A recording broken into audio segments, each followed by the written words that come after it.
Anyway, Sen, ito mukhang puro daw po talagang pasulong. Ito pong pagharap ni Ramil Madriaga. Sino Diyan po yun? sa Kamara de Representante. Nabalitaan ko nga. Sa pagdinig dyan, aba, mukhang gagamitin yata itong state witness. Sen. Ano ito eh?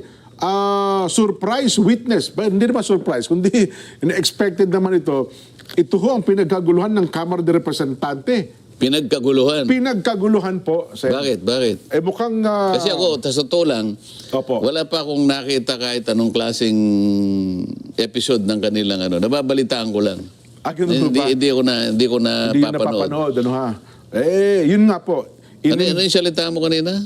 Na surprise witness daw po. Oh. Inimbitahan daw po ito para sabihin at Di parang ano ito ka mo, parang surprise witness nila. may sinabi ka parang ito yung pang ano. Surprise ba yung sinabi mo? Opo, opo. Sige.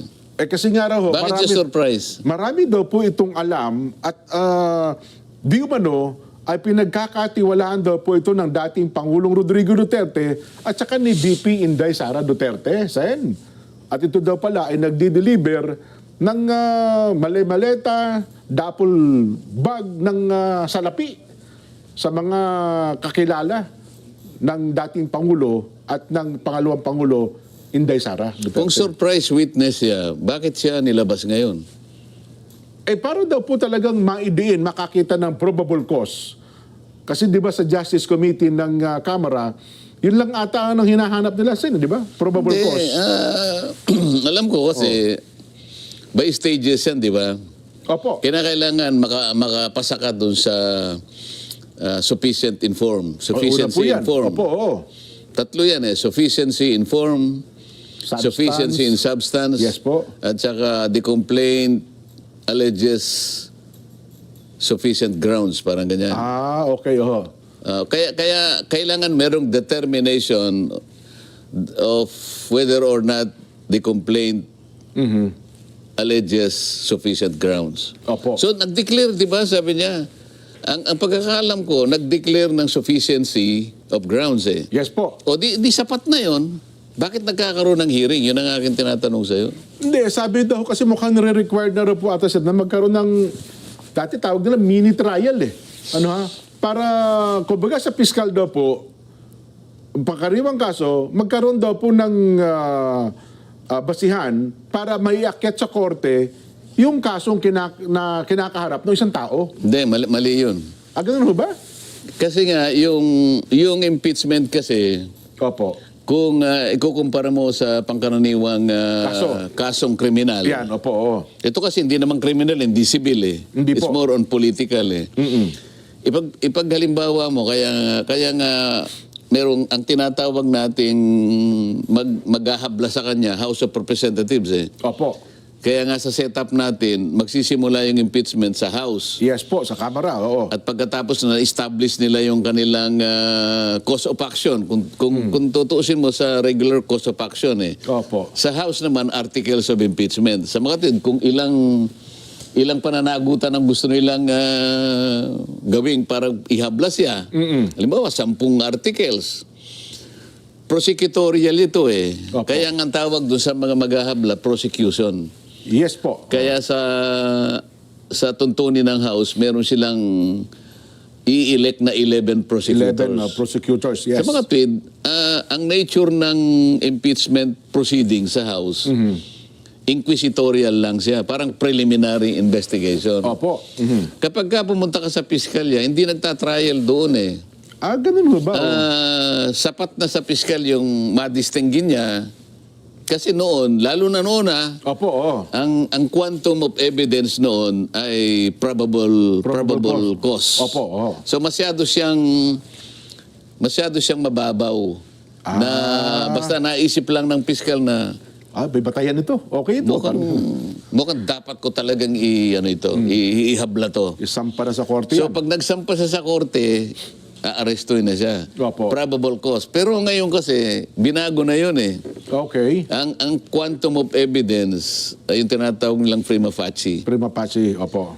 With sufficient certainty of conviction. Ganun eh. Yes po. Kaya ngayon, pag sinabi mong prima facie, almost ano na yun eh, almost sigurado na may kalalagyan to. Yung inireklamo, tama kayo. Oo. Ngayon, kung surprise witness si Madriaga, ba't nilabas nila?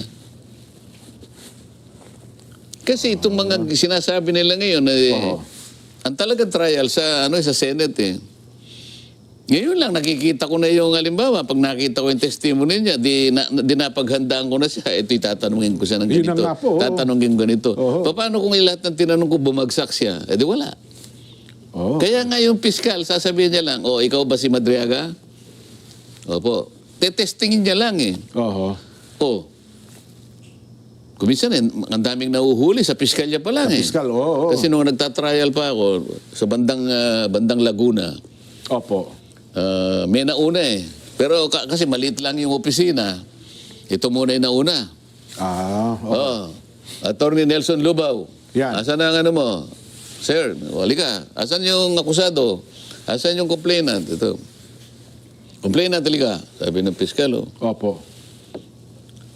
Ito ba ang iyong salaysay? Oo. Ito yung complaint mo? Opo. Nako. Oo. Di ba puro kasinungalingan ito? Di ba tinuruan ka lang? Ganun sabi ng piskal, Kasi po, ang abogado po patay na siya. Ganun lang naman ang ano eh. So pag na-establish niya, kahit na tinakot niya, pero mo ba ito? Opo. Kahit anong gawin niya. Sige, okay. Pero hindi siya magta-trial na iisa-isahin mo ng ganyan na wala.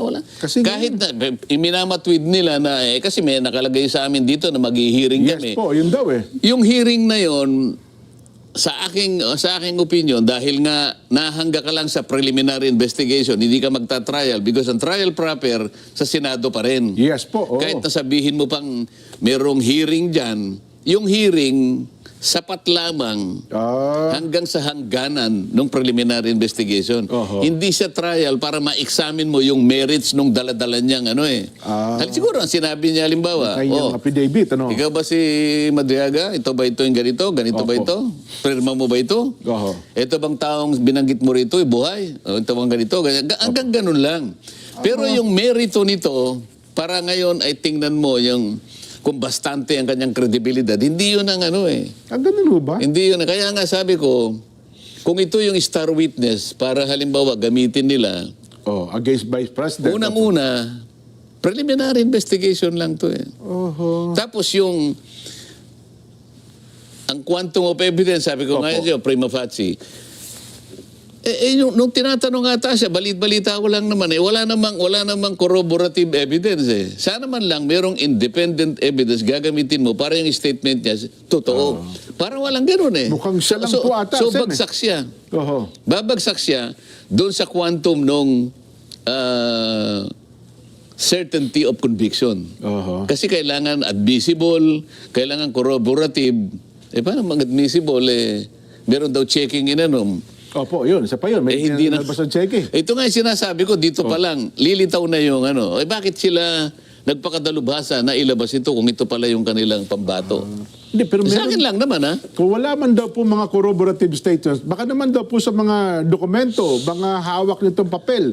Kasi mukhang maglalabas daw po siya ng ng bank statement. Naglabas daw po siya ng waiver para makita ang kanyang mga record sa bangko. Hindi nga ganun ang tuntunin eh. Ganun ba? Kahit nasabihin pa nilang nakalagay sa rule namin kasi hearing o kaya trial. Opo. Pag binangga mo yung tuntunin na yun sa liwanag ng Constitution, hindi kasali doon eh. Ang merong trial, ang trial sa sa Senado talaga dapat, Senate Court na po. So yung bahagi na yun kasi, boss, sa kanya, ito yung aming tuntunin eh. Pero yung bahagi na yan, unconstitutional yan. May bahagi dyan na salig sa kasaligang ba, pero kung magta-trial ka, hindi sinasabing ikaw magta-trial.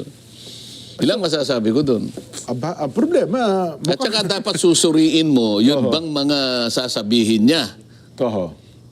Yun ba ay patungkol doon sa mga naka-identify yung mga yung culpable violation of the Constitution? Yes po, oo.